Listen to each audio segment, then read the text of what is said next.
So on today's episode of Mental Health, I've got a fellow guest by the name of Chris Taylor, who I interviewed a couple of months ago about how he was feeling about the pandemic, how his mental health has increased or decreased. So we're just gonna have a quick update, a quick follow-up. So thanks, Chris, for doing this second interview. Yes, thank you for having me. So so since the last time we done the interview, how has your mental health improved, or what has it improved? Well, I think like most people, it's improved to some extent because, things have opened up, more able to do things and meet up with people. The weather's better. I think one big change is I've now got an allotment. So I've been doing a lot of work on that, which is great for mental health because you're outside doing physical activity. And it's been great. It's been hard work. It's been really, really enjoyable.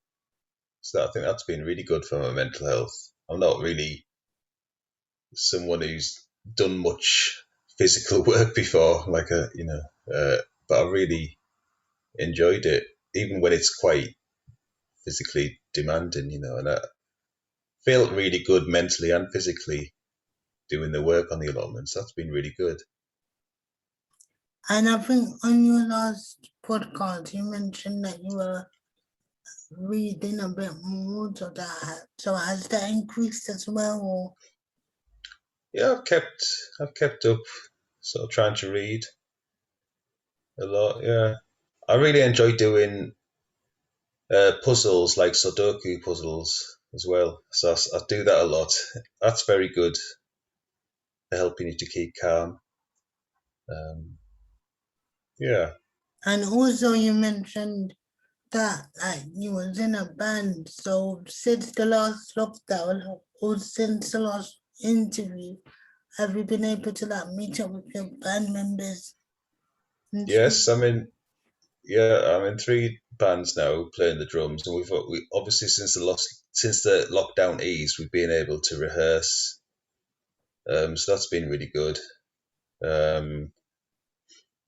Actually, this week I was playing the drums in total with people for about 10 hours, I think I calculated, which was great sort of physically, because it is quite good exercise playing the drums, and it's good, mentally to be doing something that you really enjoy and meeting up with other people and playing music. So that's been great. That has improved.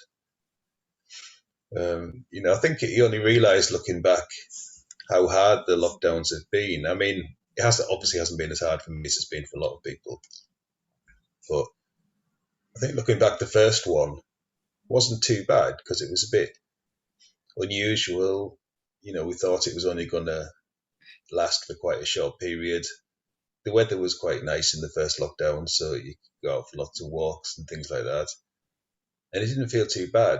I think the last one was hard for everyone. Everyone was very tired of it. They'd hoped it wouldn't have to happen again. It was winter and the weather was pretty grim. So I think the last one was pretty hard for everybody. So, and also, do you think as well, because they've introduced the vaccine and more people are getting the vaccine, do you think that will kind of, ease, it will kind of help a bit, and The vaccine definitely seems to help. I think from what I've read, it might not be quite enough on its own. So you might still need to have some measures in place. I think it's better for the government to proceed more cautiously with opening up to avoid having to lock down again, hopefully, because I think that's what was happening before. They were leaving it too long to act, which meant that the virus got more out of control, the lockdowns had to last for longer than they would have done otherwise, and we had more of them. So I think being cautious is better, but I think the government gets caught up in wanting to kind of please people and tell them that things aren't going to be so bad, which might be okay at the time, but then once people realise things are going to be bad, I think they'll then feel quite angry, like they've been, Yeah. the government haven't been sort of honest with them really. And I think it's better for the government to be honest. I think that's why one of the reasons you have a government, which is to make decisions on behalf of everyone in their sort of interest that you wouldn't necessarily make on your own, and to be able to be honest with people and tell people the truth, even if it's quite bad. I think it's ultimately better to level with people and tell them the truth rather than try and fool them, even if you're only doing that to try and make them not feel as upset about things. Do you know what I mean? So, because they were also saying that there might be a third lockdown, and then come the winter, there might be another lockdown as well. So, if that is the case, how do you feel about it, and do you think your mental health will go back to square one? I think I would probably go. I mean, obviously, I wouldn't like it. I think I'd probably go okay because we've done it before and we know what it's like. I think people. I mean, but I'm more worried about. It does have a really bad impact on a lot of other people. Worse than the impact on me, and I'm sort of probably more concerned about them than myself because the impact's not You mean like people massive on me. You mean like people that are like elderly and have got learning disabilities and that? Yeah, Yeah. people who are elderly or isolated, who are more at risk both from the virus and more at risk from the other impacts of lockdowns like loneliness and isolation.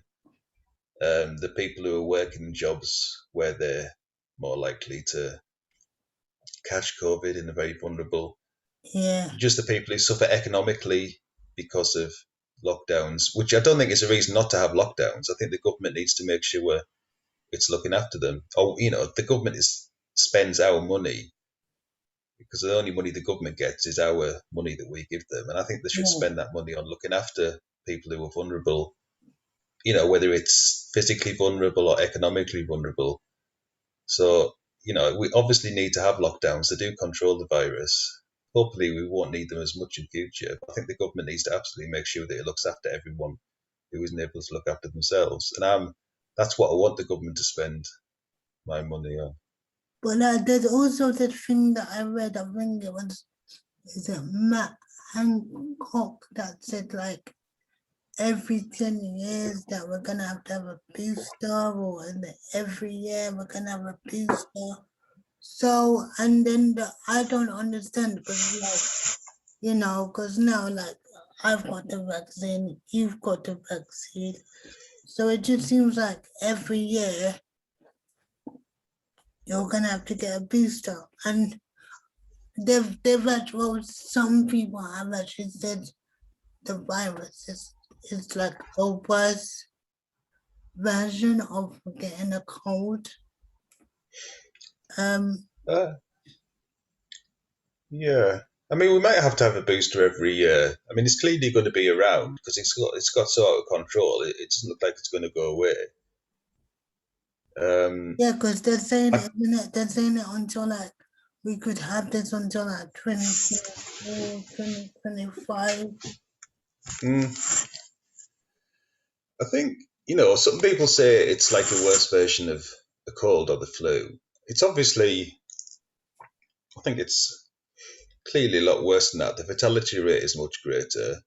You have problems with asymptomatic transmission, which I think, has been a big problem. And then you've got the problems with long COVID as well. It seems to be quite unpredictable in how it affects people. I mean, it does generally seem to be that more vulnerable or older people are more affected. Yeah. But it can mutate, and it could mutate into a type that affects other people as well. I mean, there seems to be more young people getting it now. So I think it's unpredictable. And that's why I think we have to aim to completely suppress it and eliminate it, even if we can't. What the government's tended to do here is kind of wait till it gets quite bad and And then then do say, something yeah.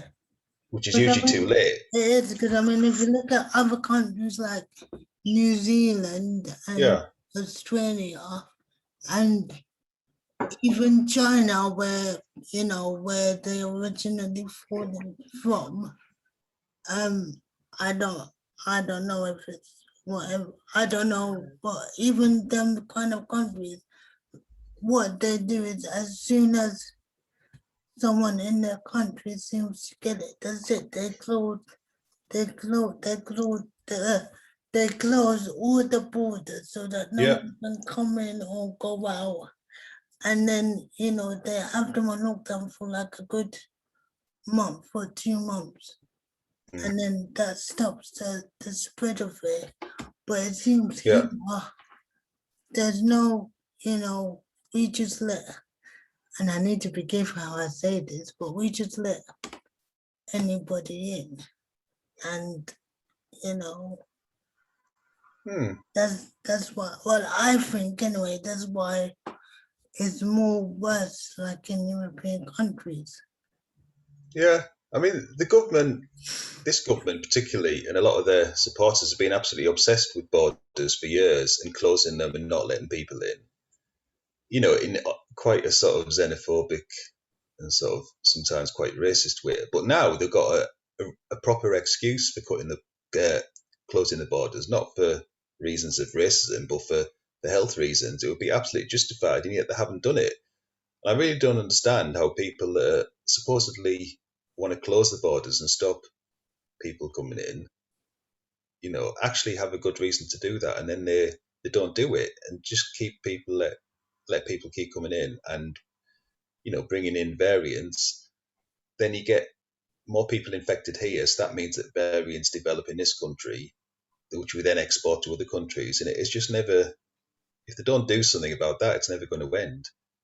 I mean, I think it is quite mystifying to a lot of people why the government didn't just shut the borders um, straight away. And the countries that have done that and have hit COVID really hard as soon as you got any cases, the countries that have seemed to have done better than us, but they haven't just done better in terms of health, they've done better economically as well. But do you also think it's because of the climate? Because, for example, so my background is Nigerian. My parents were from Nigeria. And I know that, like, Ghana, Nigeria, countries that are in the African nation, Mm, yes, they've got COVID, or they might have small amounts of COVID, but mm, it's not as big as the cases in the European country. And so I think one of the reasons is age, because they've got that natural light that comes from the sun all year yeah, round. yeah, And B is because of the food. Like obviously they don't have many what's the word? They don't have any like artificial foods, or yeah, they don't have any foods that are like, full of all these bad stuff. yeah. So do you think would you agree with it, or I think there seems to be a theory that the heat might make the virus less susceptible to being transmitted. I suppose in hotter countries, you've got people outside a lot as well, where it's harder for the virus to transmit. So I think there definitely could be something in that. Yeah, I mean, they did seem to think here that in the warmer months, the virus would transmit less, and it seems pretty certain that it transmits less outside. Uh, yeah, and people tend to get respiratory viruses in winter anyway, even colds and flu. So I think that might be right. Yeah,